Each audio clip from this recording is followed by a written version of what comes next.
अस्सलाम वालेकुम 7th class. Welcome to social study lecture. आप सब स्टूडेंट पूछ रहे थे कि हमने 4 चैप्टर स्टार्ट कर दिया और 3 की वो एक्सरसाइज नहीं की, तो वो मेरा व्हाट्सएप प्रॉब्लम कर रहा था, इसलिए क्योंकि इसकी मैंने आपको रीडिंग करके दिखानी थी। चलिए जी, हम ये क्वेश्चंस यहाँ से रीड आउट करते हैं।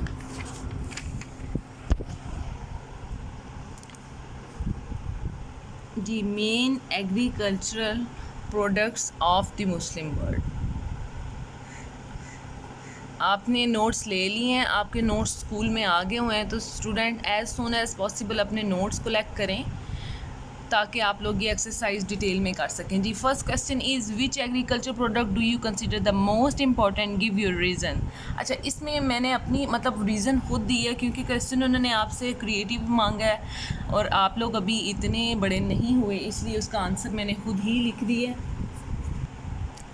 Grain must be perhaps the most important agriculture product because they form the basic diet of all people। अच्छा जी, ग्रेन किसे कहते हैं? गंदम को।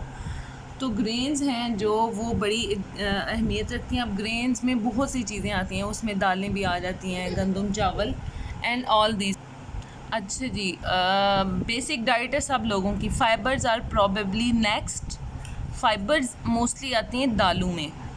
ग्रेन्स आती हैं जो अनाज होता है, और फाइबर्स आपको पता है फाइबर ज़्यादा दालों में पाया जाता है, तो वो से नेक्स्ट आता है cotton, wool and then linen from flax as everyone has to be cloth. तो उसके बाद कॉटन, वूल आता है, लिनन आता है क्योंकि इससे कपड़े बनते हैं। प्लांट फूड आती हैं, वेजिटेबल, रूट्स, लीव्स यानी कैबेज, स्पेनिच एट्सेट्रा, तो वो उसके भी बाद आते हैं। As important as this supply essential nutrition such as vitamin to the body.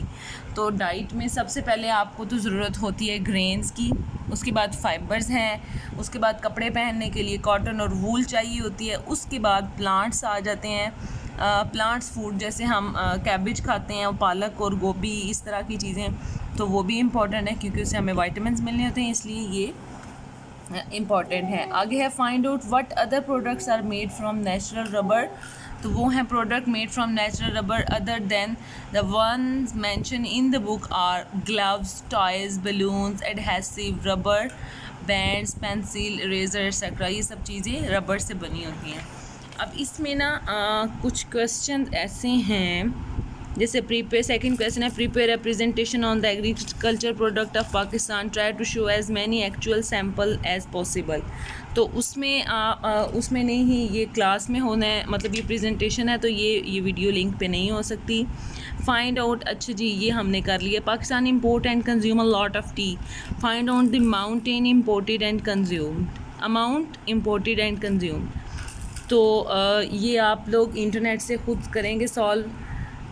इसे आप सर्च आउट करेंगे इंटरनेट से कि कितनी टी हम वो कंज्यूम करते हैं, अमाउंट।